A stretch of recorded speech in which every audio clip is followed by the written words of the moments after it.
में जब तक जाति प्रथा है और जब तक इस जाति प्रथा का रोग रहेगा तब तक हिंदुस्तान का कल्याण नहीं होगा। भ्रष्टाचार के पीछे भी जाति प्रथा है। कोई माननीय प्रधानमंत्री बैठे हैं, हिंदुस्तान के अंदर किसी को अगर चाहेंगे कुछ कर दे, प्रधानमंत्री रहते हुए क्या है जो कर देंगे।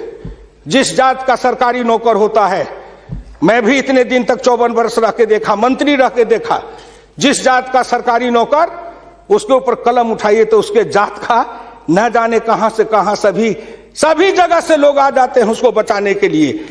जात पर हमला, अगर किसी बेईमान पर हमला है तो जात पर हमला, किसी भ्रष्टाचारी पर हमला है तो माना जाता है जात पर हमला है।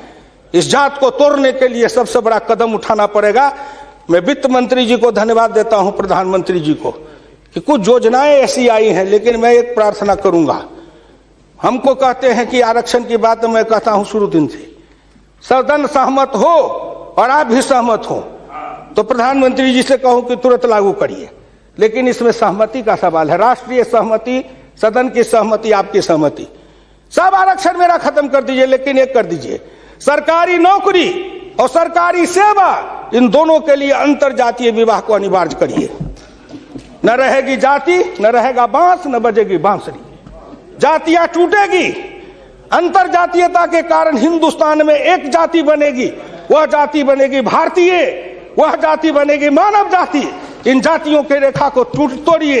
इसके लिए अगर कर सकते हैं तो आप सहमत है तो बोलिए। आप कहते हैं गरीब और अमीर मिटा देंगे, लेकिन न्यूनतम और अधिकतम की रेखा तय कर दे, यह सरकार करना चाहे, नरेंद्र मोदी जी चुटकी में कर देंगे, क्योंकि इनका क्या बिगड़ेगा, इनका कुछ नहीं बिगड़ेगा। नरेंद्र मोदी जी अगर न्यूनतम और अधिकतम की रेखा तय करेंगे तो इनका कुछ जाएगा, न परिवार का जाएगा, न बाल बच्चे का जाएगा, किसी का कुछ नहीं बिगड़ने वाला है। लेकिन चिल्लाने लगेंगे तो हम 100 से कम, न 1000 से ज्यादा। समाजवाद का यही तकाजा, बड़े समाजवाद की बात करते हैं। मैं ज्यादा समय नहीं लूंगा, मैं इनको समाजवाद की बात अपने गुरु डॉक्टर लोहिया की पढ़ के सुना दूंगा। और हमारे कुछ समाजवादी हैं, अब वो तथाकथित समाजवादी हो गए हैं। समाजवादी तो रहे नहीं, लेकिन तथाकथित हैं। आप मुझको कह देंगे कि आप भाजपा में चले गए, मैं भाजपा में क्यों आऊं?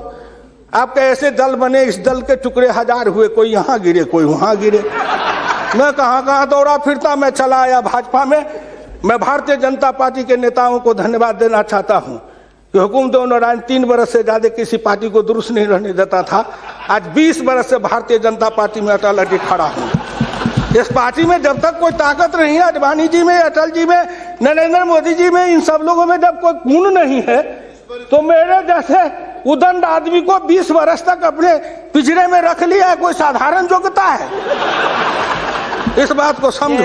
मैं आखिरी में कहूंगा, अध्यक्ष महोदय, समाजवाद हर किसी से अंश सिद्धांत की तरह एक होता है थोक, एक होता है फुटकर, एक होता है सगुन, एक होता है निर्गुण, एक होता है सिद्धांत, एक होता है कार्यक्रम। समाजवाद से एक सीढ़ी नीचे उतरो, उस सीढ़ी का नाम है बराबरी। उस बराबरी से एक सीढ़ी नीचे उतरो। गौर करिएगा कौन कौन बराबरी, आर्थिक बराबरी, सामाजिक बराबरी, राजकीय बराबरी, धार्मिक बराबरी। उससे एक सीढ़ी और नीचे उतरो, तब उसके बाद आएगी समता, संपूर्ण समता, संभव समता। तब एक सीढ़ी और नीचे उतरो, तब अधिकतम और न्यूनतम की सीमा लगाओ। ये धार्मिक बराबरी की भी बातें भी की गई है। अगर हम धार्मिक बराबरी पर जी समाप्त करेंगे, अगर धार्मिक बराबरी पर मुझे कहा जाए तो मैं कहने लगूं तो कितनी अपनी पीड़ा सुना दूंगा कि धार्मिक बराबरी इस देश में कैसी है। उसके संबंध में मैं ज्यादा समय नहीं लेकर के केवल आपके सामने मैं सुना देना चाहूंगा।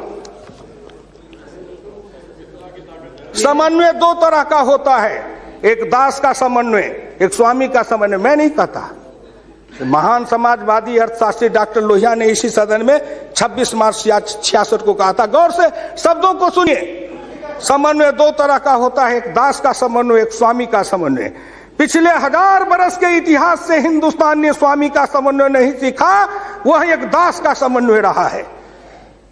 मैं तो श्री नरेंद्र मोदी जी सरकार से कहूंगा कि 1000 साल से भारत दास भाव से सांस्कृतिक समन्वय में रहा है। अगर वो स्वामी भाव का समन्वय में भारत आना चाहता है तो क्या अपराध है। इसलिए उन्होंने कहा इस संबंध में मैं खाली परदेशियों को ही दोष नहीं देता, उनके सबब से जितने भी इतिहासकार हैं वे सभी जहर में बिल्कुल घुल जाते हैं। आज भारत के दो इतिहास के स्कूल हैं, एक डॉक्टर ताराचंद, एक डॉक्टर मजुमदार, एक और है जो दोनों के दोनों इसी समन्वय धारा के हैं, विविधता धारा के हैं। भारत क्या है उसको भूलकर भारत के जो विभिन्न अंग है उनकी तरफ निगाह चली जाती है। क्या बात करते हैं साहब।